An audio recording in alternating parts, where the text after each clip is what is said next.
আমরা সবাই হোসেন করনি বুঝেছি। এখন আমার অষ্টম যেটা ছিল জিদোকা অটোনোমেশন, এটা কিন্তু জাপানি একটা term. Jidoka is the idea that manufacturer should design equipment to partial autonomation the manufacturing process. Partial automation is typically much less expensive than full automation. বিষয়টা আপনারা কিন্তু ভালোভাবে বুঝেন। and to automatically stop when defects are detected. যদি এটা বাংলা বিশ্লেষণ করা হয় তাহলে কি দাঁড়ায়? জিদোকা হলো এই ধারণা যে নির্মাতাদের আংশিকভাবে উৎপাদনের প্রক্রিয়া স্বয়ংক্রিয় করার জন্য সরঞ্জাম ডিজাইন করা উচিত। আংশিক স্বয়ংক্রিয়তা সাধারণত সম্পূর্ণ অটোমেশনের তুলনায় অনেক কম খরচ ব্যয়বহুল। ত্রুটি শনাক্ত করা হলে স্বয়ংক্রিয়ভাবে বন্ধ হয়ে যায়। আশা করি বিষয়টা আপনারা বুঝতে পারছেন। অটোমেশন কিন্তু আমরা অনেক ফ্যাক্টরি আছে দাম করে আমরা ফুল অটোমেশন চলে যাই, কিন্তু ফুল অটোমেশনে যাওয়া উচিত না। আগে আপনার পার্শিয়ালি আপনার অটোমেশন করতে হবে, তারপরে আপনার ফুল অটোমেশনে যাওয়া উচিত। এরপরে আমার যেটা ছিল 9 just in time. Just in time এটা কিন্তু ভালোভাবে আপনারা বুঝেন। Just in time pull part through production based on customer demand instead of pushing part through production based on projection demand. আমি কিন্তু খুব স্লোলি বলেছি আপনাদের বোঝার সুবিধার্থে, আপনারা তারপর স্ক্রিনে ভালোভাবে দেখে নেবেন।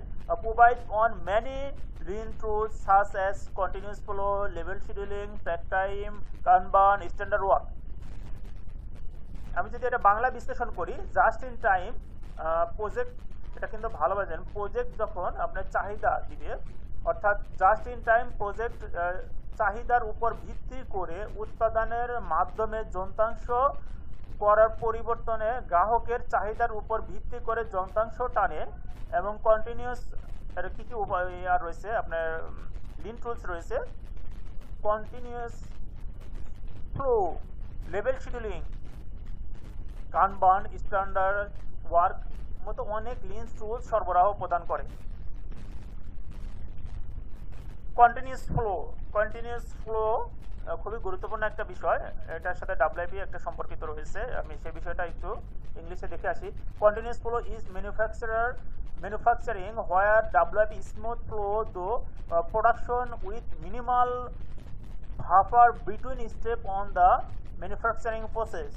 Continuous flow eliminate many wastes such as inventory, waiting time and transport. আমাদের সেভেন যে ওয়েস্টেজ আছে এর মধ্যে সাথে অনেক কিছু এর সাথে জড়িত রয়েছে। আপনার কীভাবে এটা হেল্প করে আমি সেটাই দেখিয়ে দিচ্ছি, বাংলা একটু আপনাদের বোঝানোর চেষ্টা করি। ক্রমাগত প্রবাহ হলো ম্যানুফ্যাকচারিং, যেখানে WIP মসৃণভাবে উৎপাদনের প্রক্রিয়া ধাপগুলোর মধ্যে ন্যূনতম বাফার সহ উৎপাদনের মাধ্যমে প্রবাহিত হয়। ক্রমাগত প্রবাহ অনেক ওয়েস্টেজ যেমন বর্জ্য যেমন অপেক্ষার সময় পরিবর্তন ইত্যাদি দূর করে। অ্যান্ডন আমার 11 নম্বর যেটা ছিল সেটা একটু আমরা ইংলিশে দেখে আসি, সেটা andon is a visual feedback system. Andon কিন্তু একটা ভিজুয়াল ফিডব্যাক সিস্টেম।